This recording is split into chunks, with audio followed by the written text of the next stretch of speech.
నమస్తే మేడం. నమస్తే. Madam nerve weakness అనంగానే ఇది ఎవరిలో అయినా సరే సహజంగా చూస్తాము కొంచెం ఏజ్ పైబడిన తర్వాత. సో, బట్ వీళ్ళకేంటంటే ట్రీట్మెంట్ అనేది సరిగ్గా అందకనో, లేదు అంటే వీళ్ళు తీసుకునే జాగ్రత్తల్లోనో ప్రాబ్లమ్ వచ్చి అవి ఇంకా ఎక్కువగా హెవీగా అయిపోయే అవకాశాలున్నాయంటున్నారు. సో, ఇలాంటి వారికి ఆయుర్వేదిక్‌లో ఏ విధంగా దీన్ని తగ్గించుకునే అవకాశం ఉందంటారు? తప్పకుండా. ఏంటంటే నర్వ్ వీక్‌నెస్ ఇప్పుడు మనం ఎక్కువగా చూస్తే డయాబెటిస్‌లో ఉన్న వాళ్ళలో ఎక్కువ కనిపిస్తది. డయాబెటిక్ న్యూరోపతి అని. ఏంటంటే వాళ్ళకి షుగర్ లెవెల్స్ కంటిన్యూస్‌గా ఎక్కువ ఉండడం వల్ల ఇప్పుడు ప్రతి నర్వ్స్ అంటే ఇక్కడ నరాలకి మైలిన్ షీట్స్ అనేవి ఉంటాయి. అంటే వాటి ప్రొటెక్షన్ లేయర్ ఈ లేయర్ మైలిన్ షీట్ అని ఉంటుంది. అది ఏంటంటే ప్రతి నరానికి మధ్యన ఇన్ఫర్మేషన్ పాస్ చేయడానికి, సిగ్నల్స్ పాస్ చేయడానికి కూడా ఉపయోగపడుతుంది.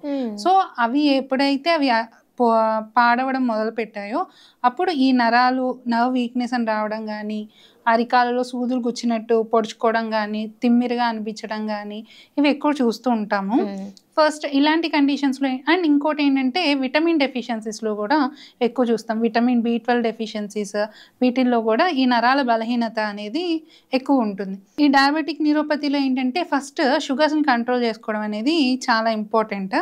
సో ఆయుర్వేదిక్లో కూడా ఇప్పుడు మనం ఈ షుగర్ లెవెల్స్ని కంట్రోల్ చేస్తూ ఈ నర్వ్స్ని స్ట్రెంగ్తన్ చేయడానికి కొన్ని మెడిసిన్స్ లైక్ బల అని కానీ, అశ్వగంధ అని కానీ ఇలా డిఫరెంట్ కండిషన్ని బట్టి ఏ బాడీకి ఏది సెట్ అవుతుంది, వాళ్ళు ఉన్న కండిషన్కి ఏ మెడిసిన్ రాస్తే బెటర్ అవుతుంది అనేది డిఫరెన్స్ ఉందన్నమాట.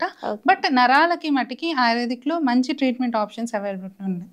And at the same time vitamin B12 deficiency ఇదేంటంటే ఎక్కువగా మనం అనుకుంటాం ఫుడ్ బాగా తీసుకుంటున్నాము, బట్ విటమిన్ B12 డెఫిషియన్సీ వస్తుంది. ఇవన్నీ ఎందుకు అంటే ఒకటి మిస్టేక్ అందరు చేసేది ఏంటంటే టిఫిన్ చేస్తారు, కాఫీ తాగుతారు, టిఫిన్ ఆర్ ఏదైనా భోజనం చేస్తారు, టీ తాగుతారు.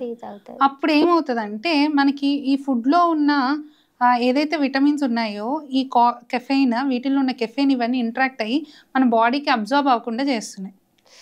సో కాబట్టి దానివల్ల కూడా డెఫిషియన్సీ రావడం వల్ల ఈ నరాల బలహీనతలు, విటమిన్ డెఫిషియన్సీస్ ఇవన్నీ ఎక్కువ అవుతున్నాయి అన్నమాట. సో ఇలాంటి చిన్న చిన్న స్టెప్స్ని మనం ఏవైతే చేస్తున్నామో వాటిని అవాయిడ్ చేస్తే కనుక మనం తీసుకునే ఫుడ్ ద్వారా కావాల్సినంత విటమిన్స్, మన బాడీకి కావాల్సిన నర్వ్కి సంబంధించిన ఏవైతే ఉన్నాయో అవన్నీ అందుతాయి. And at the same time ఇవి దాటి కూడా ఏమైనా ప్రాబ్లం వస్తే కనుక ఆయుర్వేదిక్లో ది బెస్ట్ మెడిసిన్స్ అవైలబిలిటీ ఉన్నాయన్నమాట.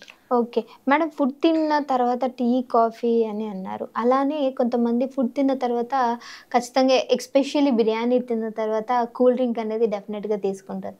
సో దీనివల్ల కూడా బాడీలో ఈ నర్వ్స్ వీటికి ఖచ్చితంగా ఇవేంటంటే మన ఇప్పుడు ఏవైతే మన కార్బొనేటెడ్ డ్రింక్స్ మన ఫుడ్ తిన్న తర్వాత బిర్యానీ తర్వాత కార్బొనేటెడ్ డ్రింక్స్ తాగుతామో దానివల్ల ఫస్ట్ స్టమక్ టిష్యూ లేయర్ పోతుంది అనమాట. మనకి అల్సరేషన్స్ ఇవన్నీ వస్తాయి తర్వాత రెగ్యులర్గా చేసే వాళ్ళకి, రెగ్యులర్గా ఎవరైతే తీసుకుంటున్నారో వాళ్ళకి. అండ్ మన ఆయుర్వేదిక్లో ఒక కాన్సెప్ట్ ఉంది ఆమా అని. సో ఎవరైతే ఇలా తీసుకుంటారో ఇవన్నీ ఏంటంటే ఇన్కరెక్ట్ ఫుడ్ కాంబినేషన్స్. అలాగా దగ్గర ఒక 14 type of incorrect food combinations ఉన్నాయి. అవి క్లియర్గా మనం తర్వాత మాట్లాడదాం. ఇప్పుడు మీరు చెప్పిన ఈ బిర్యానీ, కార్బొనేటెడ్ డ్రింక్స్ కలిపి తీసుకోవడం వల్ల ఆ ఫుడ్ కాంబినేషన్ వల్ల బాడీలో ఎక్కువ టాక్సిన్స్ ప్రొడ్యూస్ అయ్యి అది ఎవరికైతే పార్ట్స్ ప్రతి ఒక్కరు ఎలా ఉంటుందంటే కొన్ని బాడీ పార్ట్స్ వీక్ ఉంటాయి. సో ఒకరికి జాయింట్ వీక్ ఉంటుంది, కొందరికి నరాలు వీక్ ఉంటాయి, కొందరికి అలాగా ఒక స్కిన్ వీక్ ఉంటుంది, స్కిన్ స్ట్రక్చర్. అప్పుడు అక్కడ సిచ్యువేట్ అయ్యి టాక్సిన్స్ వాటి యొక్క ప్రాబ్లమ్స్ బయటపడుతూ ఉంటాయి అన్నమాట. సో కాబట్టి ఇట్లాంటివి తీసుకున్నప్పుడు కూడా చాలా ప్రాబ్లమ్స్ అయితే ఫేస్ చేయాల్సి వస్తుంది. ఈ రోజు తెలియకపోవచ్చు, 1-2 years తర్వాత అవన్నీ బయటపడతాయి. ఓకే, థ్యాంక్ యూ మేడం, మంచి టాపిక్ చెప్పారు.